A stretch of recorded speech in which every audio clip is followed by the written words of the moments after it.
নমস্কার, জাগছে বাংলায় সকল দর্শককে স্বাগত। আজ যে খবরটি সামনে আসার সঙ্গে সঙ্গে কুচবিহার জেলার সিতাই ব্লকে বিশেষ আলোড়নের সৃষ্টি করেছে তা জানলে আপনার হৃদয়কেও বিচলিত করে তুলবে। জানা গিয়েছে সিতাই ব্লকের কোনাচাত্রা গ্রামের এক যুবতীকে বাড়িতে ডেকে নিয়ে গিয়ে এক যুবক ধর্ষণ করেছে। সঙ্গে ছিলেন এক মহিলা সহযোগী। পুলিশ সূত্রে জানা গিয়েছে মেয়েটির বাবার কাছে অভিযোগ পাওয়ার সঙ্গে সঙ্গেই যুবকটিকে গ্রেপ্তার করা হয়েছে।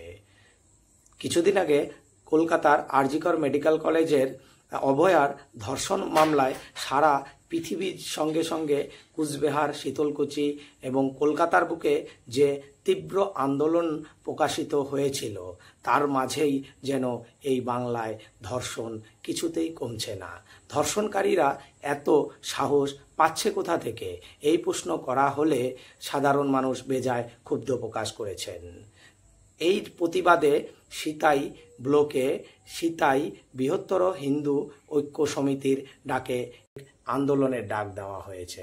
তারা বলেছেন হিন্দু নারীদের রক্ষার জন্য সমাজের সমস্ত স্তরের মানুষেরা যাতে সোমবারের এই ঐতিহাসিক বিক্ষোভ মিছিলে অংশগ্রহণ করেন। এই খবরটি রাজ্যের বিরোধী দলনেতা শুভেন্দু অধিকারীর কাছে যাওয়া মাত্রই তিনি সোশ্যাল মিডিয়ায় তার ক্ষোভ উগরে দেন। তিনি বলেছেন, নারী নির্যাতনে এগিয়ে বাংলা। এবার কুচবিহার জেলার সিতাই ব্লক যৌন নির্যাতনে শিকার দক্ষিণ কোনাচাত্রা গ্রামের বাসিন্দা এক রাজবংশী সমাজের যুবতী। জানা যাচ্ছে যে অভিযুক্ত এলাকার জাহাঙ্গীর মিয়ার পুত্র বাপ্পা মিয়া এই ঘৃণ্য অপরাধের সহযোগী রেজাউল মিয়া ও তার স্ত্রী মর্জিনা বিবি। এনাদের সহযোগিতায় এনাদের বসত বাড়ির মধ্যে এই ধর্ষণের মতো অপরাধ সংগঠিত হয়েছে। অথচ পুলিশ কিনা অভিযুক্তের বাড়ি পাহারা দিতে ব্যস্ত।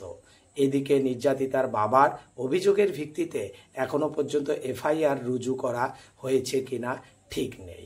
এমন মর্মান্তিক হৃদয় বিদারক ঘটনা জানার পর আমি অত্যন্ত মর্মাহত ও ক্ষুব্ধ।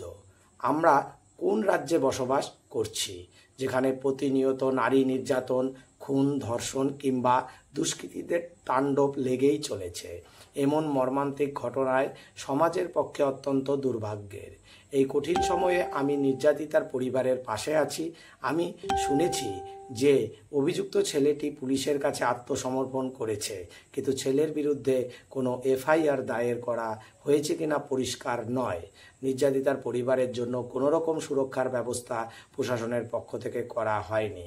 আমি কুচবিহার জেলা পুলিশ ও প্রশাসনের কাছে আবেদন জানাচ্ছি, অবিলম্বে অপরাধীদের শনাক্ত করে কঠিন ও কঠোর শাস্তির ব্যবস্থা করা হোক, যাতে এমন জঘন্য অপরাধ অন্য কেউ করতে সাহস না করে। প্রত্যেক নারীর নিরাপত্তা ও মর্যাদা আমাদের যে কোনো মূল্যে রক্ষা করতে হবে। শুভেন্দু অধিকারী তার ফেসবুক, সোশ্যাল মিডিয়ায় এই বক্তব্য পেশ করেছেন। সঙ্গে ছেলেটির ছবিও প্রকাশিত করেছেন। আমাদের সমাজ কোন দিকে যাচ্ছে? ধর্ষণ যেন প্রতিনিয়ত বেড়েই চলছে।